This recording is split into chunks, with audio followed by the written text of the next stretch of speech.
each other over the top rope, you only need to look at big sweaty men like The Big Show, Viscera and Mark Henry, all big sweaty men who haven't won WWE's version of the Rumble, just to see how chuffing hard they really are. If those big bastards can't win a match where the sole aim is to lift another man over the top rope, what chance does anybody else have? Because these Rumbles are so chuffing hard, WCPW will be hosting their own on an upcoming episode of Loaded just to see who is worthy of going one-on-one with the Great One. Only in this instance, the Great One isn't The Rock, it's 13-time world champion, Olympic gold medalist and wrestling machine Kurt freaking Angle. Yes, the Kurt Angle Invitational Rumble will see 15 of WCPW's finest, who have all been personally invited by Angle himself, didn't you know, enter the ring at equal intervals, with the winner going on to face the Olympic hero at Refuse to Lose on October the 6th. This isn't just another Rumble though. Oh no! Not only can wrestlers be eliminated by being hoisted over the top rope, they can also be beaten via pinfall of submission until there's one sick guy left in that ring. Because I'm the royalist member of the What Culture team, I'm a pissing king, okay? Here's my guide to the 10 most unique tactics ever used in a Rumble match. Disclaimer: King Ross will not be held legally responsible if any of these tactics see you eliminated in the Kurt Angle Invitational Rumble. No WCPW superstar will have the grounds to sue, but if you want to have a go at me, bro, bring it on and I will bite your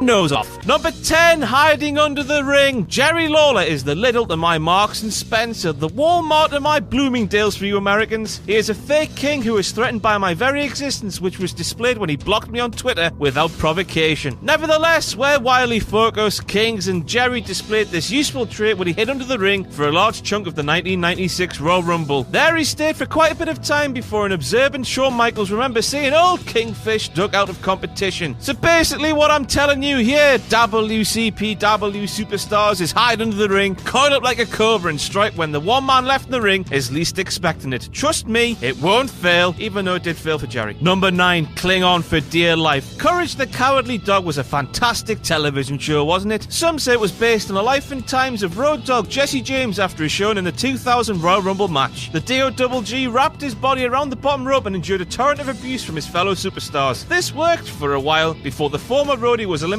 by his longtime partner, Badass Billy Gunn. Even though it didn't result in a Rumble win, this tactic did prove that being the most cowardly superstar in a contest isn't necessarily a bad thing. In the words of DDP, it's a good thing. Number 8, place a bounty on somebody's ass. I suppose this one only applies to my brother from another mother, the richest man beast in all of professional wrestling, Prince Amin, who has shagged over 20,300 women at the time of me recording this list, by the way. But if you do have a spare duck at all thousand, why don't you offer your compadres them in return for an elimination or two? This is what Vince McMahon did in 1999 when he didn't fancy sharing a ring with Stone Cold Steve Austin. The boss placed a $100,000 bounty on the Texas Rattlesnake Shiny Chrome Dome, with the corporation, Test, Ken Shamrock, Big Boss Man and others all jumping Austin in the ladies' room in an attempt to land them ducats. This didn't really work, as later in the night the previously unconscious Stone Cold rolled back into the ring and gave old Vinnie Mac a severe arse beating. But as we know, Prince Amin is far cleverer than Vince ever could dream of being, so I'm sure he'll do this right if needs be. Number 7, pinfall. Pinfalls, King Ross? You can't be serious. Well, I am, I'll read. No, this isn't your What Culture Pro Wrestling General Manager Adam Pacini's documentary that goes by the same title, didn't you know? But it's a tactic that's perfectly legal in the Kurt Angle Invitational Rumble. Aye, we've gone for a Royal Rumble on steroids here, lads, so brace yourselves, strap yourselves in. In 1993, Macho Man Randy Savage was the last hope fans had for someone to overcome the seemingly unstoppable force that was Yokozuna. Savage, for all that he accomplished throughout his career, had never won a Royal Rumble. He had never been particularly impressive in the match either. In fact, a year earlier, he was nearly responsible for his own elimination when he dove over the top ropes at Jake the Snake Roberts. However, in 93's Rumble, Savage delivered a huge top rope elbow drop to the massive Yokozuna. Unfortunately, that left the super heavyweight lying flat on his back, dead weight that Savage would absolutely be unable to dump over the top rope. Big sweaty man or what? Of course, with Yokozuna laying there in a prone position, Macho Man went for the only thing he could think of, a pinfall in a Rumble match. Oh dear, oh dear, oh dear. Of course, if he was to have used this tactic in a Kurt Angle Invitational Rumble, he probably would have won. Get the f*** in there. Number 6, enter bear times under different guises. Throughout his Hall of Fame career, Mick Foley portrayed 3 different characters: the deranged mankind, the stone Raj Cactus Jack, and a lovable cringe fest of a hippie, Mr. Dude Love. This penchant for a gimmick change came in handy in 1998 when Mick brought all 3 of his gimmicks out during the course of one Royal Rumble match. You know, because it's 3 different people. Good God, I wish kayfabe would off and die sometimes. How stupid do wrestling aficionados think we are. Entering at number 1, Cactus Jack battled his friend, lover, and tag team partner Chainsaw Charlie before reappearing as Mankind later in the match. He made his final outing as the Dudester, lasting all the way till the final 4 before coming up short once again. Not too many of WCPW's roster have more than one gimmick at their disposal, but after hearing this entry, you can be sure that my favourite wrestler, Mr. Martin Kirby, will be on the phone to Martina. If you know what that means, good for you. If you don't, stop wasting my time. Number 5, Gan Raj, or to use the Queen's English rather than my Geordie colloquialisms, go hardcore. Why the not, eh? This tactic was used by Cactus Jack and Chainsaw Charlie, who kicked off the 1998 event by bringing steel chairs, trash cans, and other foreign objects into the ring for the first time in Rumble history. Never has the world of hardcore been utilised more effectively than in 2001, however, when the blossoming hardcore division pummeled the Royal Rumble with everything. Even a wild Drew Carey made an appearance. WTF? So Ganraj, don't neck cows because you will fail Mr. Parmesan's wellness policy, but use all the weapons you want. You will win. Number 4, Kiss Folk.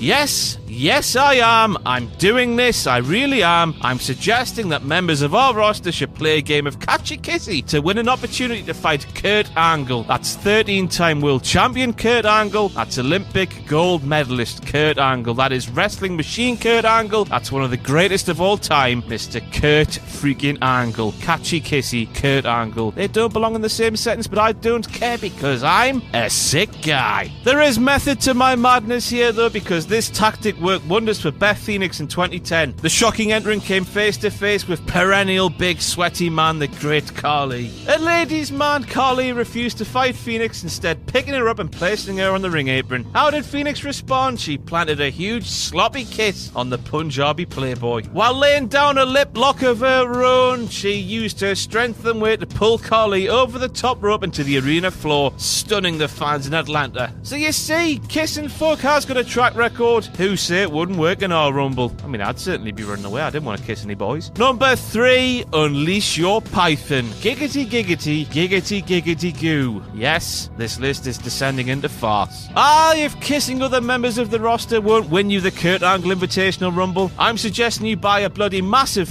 off python and scare your opponents over the top rope. Heck, wrap that big chunky bastard around the body of your opponent and make them submit. That'll work. If Andre the Giant is scared of snakes, as was displayed in the 1989 Royal Rumble when Snakey Jake the Snake brought Damien into the fray, causing the 8th wonder of the world to leap over the top rope, I'm sure a couple of WCPW's men will be spent sprawling over the top as well, easing your path to victory. Number 2, Refuse to Enter. This is pretty much the same as hiding under the ring, but doing it with a pair of balls. Instead of ducking for cover, you're facing the haters head on. This tactic was demonstrated by perennial heel Mr. Big Boss Man at the Royal Rumble 2000. When he realised that getting into the ring with Rikishi, that man with loads of booty who was laying the smacketh down on anything with a pulse, was a really bad idea. The Bossman simply stood at ringside, not willing to waste a potential shot at the WWF Championship by testing Big Quiche. Unfortunately for the former corrections officer from Cobb County, Georgia, he found himself the recipient of a beatdown at the hands of the next entrant, Test, whom he developed an intense rivalry over the WWF Hardcore Championship. But if you make sure to run away from any attackers, you'll win the damn match without even entering the ring. You have my word. And finally, number 1, B. Kofi Kingston. This might be hard for the majority of our roster considering they aren't